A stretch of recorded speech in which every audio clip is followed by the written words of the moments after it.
at the hands of one of these random convoys. You see, VIP convoys have become a weapon of mass destruction.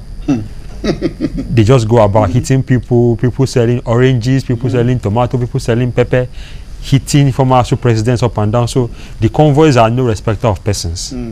And so we now have what could have ended last week has now dragged further into next week and even probably the week after. People have been saying that, okay, since you have already agreed in principle to call off the strike, simply do so. Let people go back to school, and then you now bury the late ASUU president. Hopefully, do that quick. But you know, so in essence, I mean, ASUU didn't really say the strike was continuing. It just says that the National Executive Council meeting, where we make this decision, exactly, has been suspended. Some say indefinitely, some say it's January 15. So, what the question that comes up is, what are they going to be discussing about the man's death? I mean, so it's unfortunate. I mean, Professor Festus Yayi was, you know, a distinguished Nigerian, you know, award winner of the Commonwealth Prize, he'd written Heroes, he'd written Violence, served this country as so any distinguished man. You know, it's a shame that he died before he was 70, etc. and all of that. And may his soul rest in peace. But then, how does the one, so it's a tragedy and Governor Wada should be named and shamed and whatever. Yeah.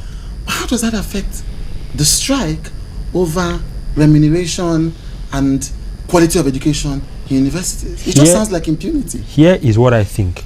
What I think is the way, I think it fits with ASUU, the ASUU we've come to know. The reason I think it is this. They proceed on strikes almost reflexively. They threaten and they proceed on strikes reflexively without any attempt for internal accountability, for example, without trying to look inward and say, okay, this is where we think we've gone wrong, and so we will fix this and this, and then you government, you do this, we will do this, and then we'll all move forward together. They've not shown the capacity to do that, and so delaying the official end of the strike because of the death of one man is actually in keeping with the way they've been conducting most of their affairs. So why isn't, you know, because in this strike, you know, there's been a balance. You know, some people are, you know, there's many people that are against ASUU as are for ASUU. I know that, you know, some of my friends, even on mynigeria.com, Feifa Wahimi has written, Nikide Ikeola has written, you know, and then but then I figured that after this, I think it's irresponsible. You know, I'm not sure I'm supposed to say that. After this action on a whim, so to speak. Yes, and it is a whim.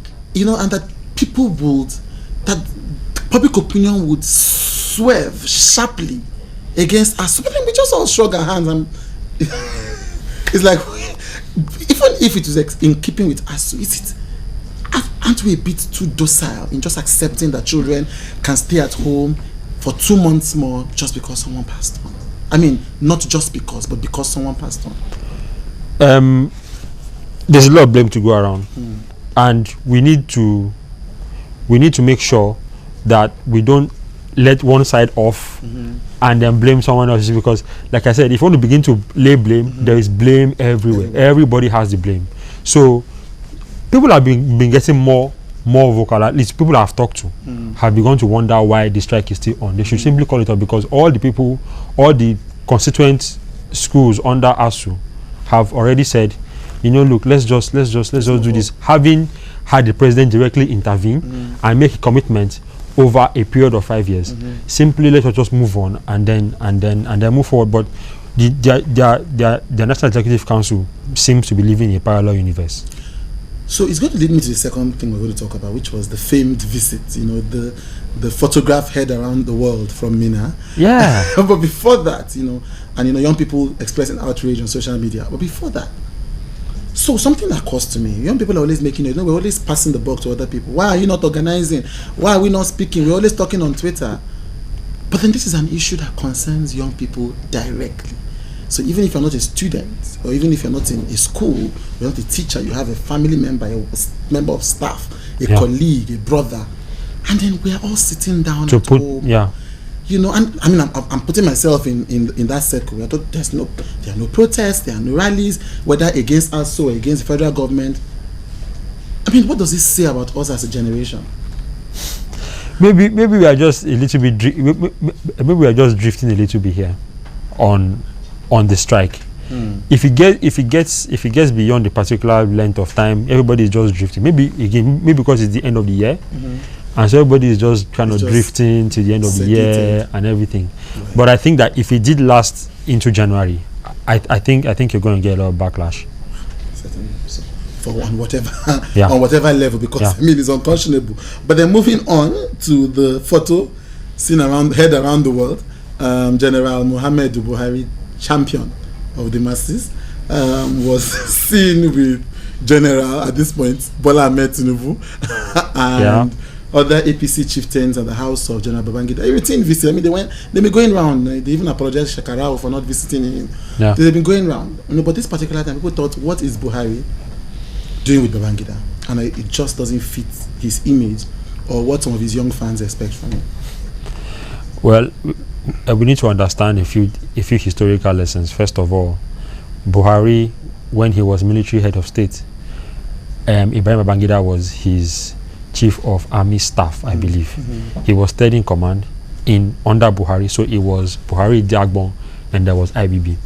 IBB was extremely powerful, and they, among the coup plotters who took over, who ended the Second Republic, they came together to make Buhari the president of Nigeria. So they go back a long way, and this is irrespective of any things that have happened since then. The military code is a very solid code. You rarely have fallouts that last for a long time. So people need to understand that there's a serious historical context. IBB served in a Buhari government, but of course some of his actions made him unpopular with the public, which led to a coup led by IBB, who now removed him. But beyond a lot of that, there's been a lot of time for them to mend fences and all of that, and so that is also part of the reconciliation, I think. But even beyond that, the APC are going around the country, particularly the north, trying to show up support for a run at the PDP in 2015, and they need all the support they can get, and it's just as simple as that. For as long as many of these men are alive, they will continue to have the clout that will necessitate you coming to talk to them. I mean, for example, if you are going to run in the Democratic Party in the US, for example, you cannot go beyond talking to a Clinton or a Clinton fundraiser, or they have the people everywhere. So it's things like that. I think the question that people are wondering is, if Michelle Bachmann, or whatever is her name, was the most powerful force in American politics, would Barack Obama, to win an election, go and sit down with Michelle Bachmann? Well, they say we have to take a break.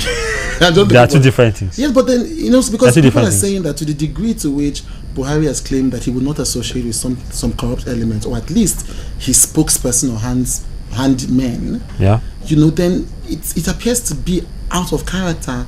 And for many, one article I read said, then he is not the alternative. We might as well go with those who are looking for power if nothing distinguishes him from them. Then what's the whole point of having an opposition party?